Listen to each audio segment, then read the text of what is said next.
चीन से बढ़ा तनाव, पीएम मोदी ने की सेना संग बैठक तो शी ने दिए युद्ध की तैयारी के आदेश। लद्दाख के पास चीन ने तैनात किए फाइटर जेट, भारतीय सेना भी अडिग। लद्दाख में वास्तविक नियंत्रण रेखा के पास भारतीय और चीनी सैनिकों के बीच जारी तनाव बढ़ता जा रहा है।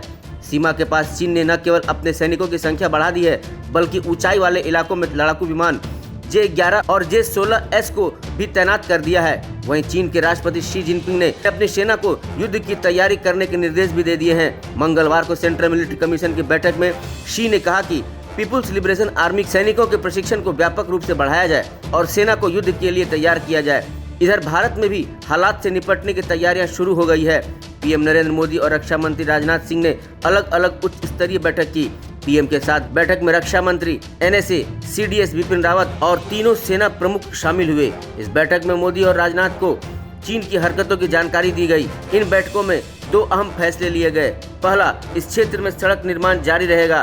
दूसरा, भारतीय सैनिकों की तैनाती उतनी ही रहेगी जितनी चीन की है। इसके बाद मोदी ने विदेश सचिव हर्षवर्धन श्रृंगला से भी चर्चा की। इससे पहले रक्षा मंत्री ने CDS और तीनों सेना प्रमुखों के साथ बैठक की थी। आपको बता दें, इस महीने 5 मई को पोंगोंग झील के उत्तरी किनारे पर फिंगर 5 इलाके में भारत चीन के करीब 200 सैनिक आमने सामने हो गए थे, जबकि 9 मई को सिक्किम में नाकुला सेक्टर के पास भारत चीन के 150 सैनिक भिड़ गए। इस झड़प में 10 सैनिक घायल हुए थे। वहीं 9 मई को ही चीन ने लद्दाख के LAC पर अपने हेलीकॉप्टर भेजे। जवाब में भारत ने लेह एयरबेस से अपने सुखोई 30 को उड़ाया। लद्दाख सीमा के पास भारत और चीन की सेनाएं आमने सामने हुई। 2017 के डोकलाम गतिरोध के बाद यह सबसे बड़ी सैन्य तनातनी का रूप ले सकती है। सैन्य सूत्रों के मुताबिक भारत ने पेंगोंग त्सो और गलवान घाटी में अपनी स्थिति मजबूत की है और यहाँ सैनिक बढ़ा दिए हैं। इन दोनों इलाकों में चीनी सेना ने 2500 सैनिकों को तैनात किया है और वह धीरे धीरे अस्थायी निर्माण कर रहा है।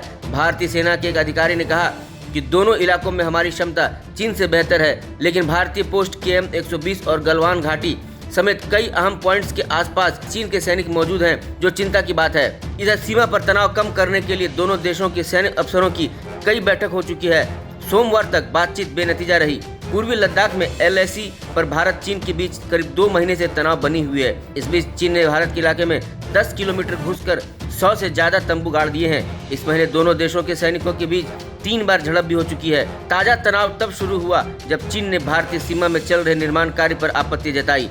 इस बीच पिछले हफ्ते भारतीय थल सेना के प्रमुख जनरल मनोज मुकुंद नरवाणे लद्दाख का दौरा कर स्थिति का जायजा लिया था।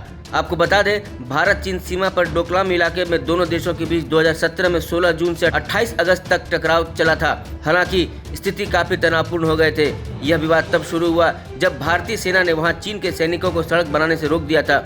दोनों देशों के बीच करीब 73 दिनों तक तनातनी चली थी। इंडिया न्यूज वायरल की रिपोर्ट।